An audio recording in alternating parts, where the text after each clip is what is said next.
एक ब्रेस्ट से ज़्यादा मिल्क पिलाते हो अपने बेबी को एंड दूसरे ब्रेस्ट से कम मिल्क पिलाते हो तो क्या होता है, उससे आपका ब्रेस्ट का साइज़ बिगड़ सकता है। तो इसलिए आपको क्या करना है, आपको दोनों ब्रेस्ट से अपने बेबी को मतलब मिल्क पिलाना है और दोनों का टाइम सेम रखिए। आप अगर आप 15 मिनट्स यानी 15 मिनट एक ब्रेस्ट से मिल्क पिलाते हो तो दूसरे से भी 15 मिनट पिलाइए, ओके। या फिर आप ऐसे कर सकते हो कि एक टाइम बेबी को एक ब्रेस्ट का मिल्क दीजिए एंड दूसरे टाइम पे दूसरे ब्रेस्ट का मिल्क दीजिए, तो इससे भी काफ़ी सही रहता है और आपका ब्रेस्ट का साइज़ जो है बिगड़ता नहीं है।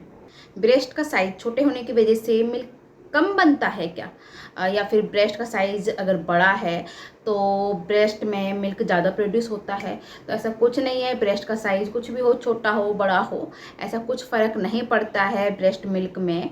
ब्रेस्ट साइज और ब्रेस्ट मिल्क एक दूसरे से संबंधित नहीं हैं, ओके। तो उसकी वजह से ब्रेस्ट मिल्क पे कोई भी फ़र्क नहीं पड़ता है। ब्रेस्ट फैटी टिश्यू से मिलकर बनते हैं जो ब्रेस्ट का साइज़ का निर्माण करने में या फिर उसे बनाए रखने में हेल्प करता है। तो ब्रेस्ट साइज आपका छोटा है या फिर बड़ा है वो तो फैटी टिश्यू पे निर्भर करता है। ब्रेस्ट मिल्क किस पे निर्भर करता है? हर महिला के शरीर में मौजूद स्तन ग्रंथि या मेमरी ग्लैंड दूध का उत्पादन करती है।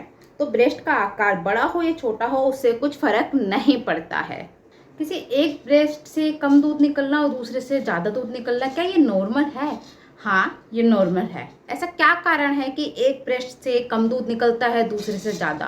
तो गाइज ऐसे भी हो सकता है कि आप खुद अपने बेबी को एक ब्रेस्ट से ज़्यादा फीड कराती है, दूसरे ब्रेस्ट से कम फीड कराती है, तो उसकी वजह से भी ऐसा हो जाता है। और अगर आपका बेबी खुद से मतलब एक ब्रेस्ट से ज़्यादा पीना पसंद करता है और दूसरे ब्रेस्ट से कम पीना पसंद करता है तब भी ऐसा हो जाता है। या फिर आपकी कभी चोट लग गई हो, कुछ सर्जरी हुई हो, उसके वजह से भी ऐसा होता है। ग्लैंडुलर टिश्यू वो टिश्यू होते हैं जो मिल्क जो है प्रोड्यूस करते हैं।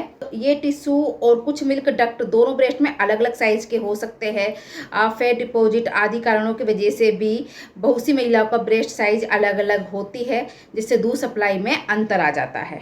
ब्रेस्ट फीड के दौरान कैसे अपने ब्रेस्ट का शेप जो है हम सही रख सकते हैं? प्रेगनेंसी के दौरान ब्रेस्ट फीड कराते हुए अक्सर लापरवाही चलते महिलाओं के स्तनों का आकार बढ़ जाता है, लेकिन कई बार ऐसा भी हो सकता है एक ब्रेस्ट दूसरे ब्रेस्ट के कंपैरिजन में काफ़ी बड़ी लग सकती है देखने में, जो किसी भी महिला की खूबसूरती को बिगाड़ सकती है। ब्रेस्ट के आकार में अगर असंतुलन अक्सर महिलाओं की दूध पिलाने की वजह से भी दिखाई देता है। माँ बच्चे को अधिक अवधि के बाद स्तन से दूध पिलाती है तो दूध का संचय बहुत हद से ज़्यादा बढ़ जाता है। सबसे पहले आप अपने ब्रेस्ट से बेबी को मिल्क जो है पिला सकती है। हर मदर को ब्रेस्ट फीड की जो स्टार्टिंग है वो कम दूध वाले ब्रेस्ट से करनी चाहिए। जितना अधिक आप अपने बेबी को दूध पिलाती हो उतना ही आपके ब्रेस्ट में दूध प्रोड्यूस होगा, यानी दूध उस ब्रेस्ट में बढ़ेगा। तो ये नहीं सोचना चाहिए कि उस ब्रेस्ट में कम दूध है तो हम बेबी को इसे बाद में पिलाएंगे, ऐसा नहीं। इसमें से रहने दीजिए, ऐसा भी नहीं होना चाहिए। आपको उस ब्रेस्ट में से बार बार बेबी को मिल्क जो है पिलाना है, ओके, ब्रेस्ट फीड कराना है। उससे क्या है, आपका उस ब्रेस्ट में भी मिल्क अच्छे से प्रोड्यूस होने लग जाएगा, बनने लग जाएगा। आपको ऐसे नहीं करना कि एक ही ब्रेस्ट से पिलाते रहना है, आपको दोनों ब्रेस्ट से बराबर पिलाना है। ब्रेस्ट फीड कराने वाली मदर को एक ही ब्रेस्ट से दूध नहीं पिलाना चाहिए क्योंकि इससे निपल्स में दर्द और ब्रेस्ट बढ़ सकते हैं। आपको ब्रेस्ट को बदलते रहना चाहिए। अगर आपका एक ब्रेस्ट का दूध खत्म होने लगता है तो आपको तुरंत ही दूसरे ब्रेस्ट में अपने बेबी को लगा लेना है, उससे आपको दूसरे ब्रेस्ट से दूध पिलाना है। तो अगर आप अपने बेबी को ऐसे ब्रेस्ट फीड कराते हो तो आपका ब्रेस्ट का शेप नहीं बिगड़ेगा। जिनके ब्रेस्ट बड़े होते हैं अगर वो अपने बेबी को ब्रेस्ट फीड कराती है, क्या उनके बेबी की नाक नोज़ जो है पिचक जाती है? तो ऐसा कुछ नहीं होता। बेबी का जो नाक नक्शा है यानी नैन नक्श है वो पहले से ही फीचर्स होते हैं, यानी तो प्रेगनेंसी में ही बेबी के नैन नक्श फीचर्स हो जाते हैं, यानी सबसे पहले उसकी नोज़ ही बनती है तो वो तो पहले से ही फीचर्स हो जाती है।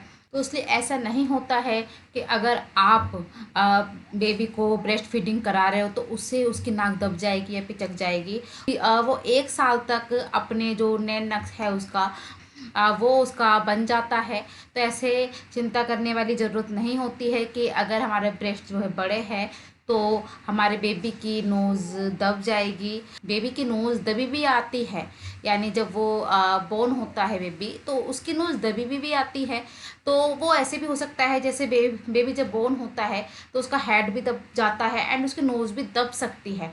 तो वो कोई चिंता वाली बात नहीं होती है। उसका जो नए नक्श बनना होता है वो बन जाता है 1 साल तक। बट अगर आपको फिर भी ऐसा लग रहा है कि मेरे ब्रेस्ट बड़े हैं और मेरे बेबी की नोज़ जो है पिचक रही है या फिर दब रही है, तो आप ब्रेस्ट को अपनी फिंगर की हेल्प से बेबी की नोज़ से पकड़ सकते हो।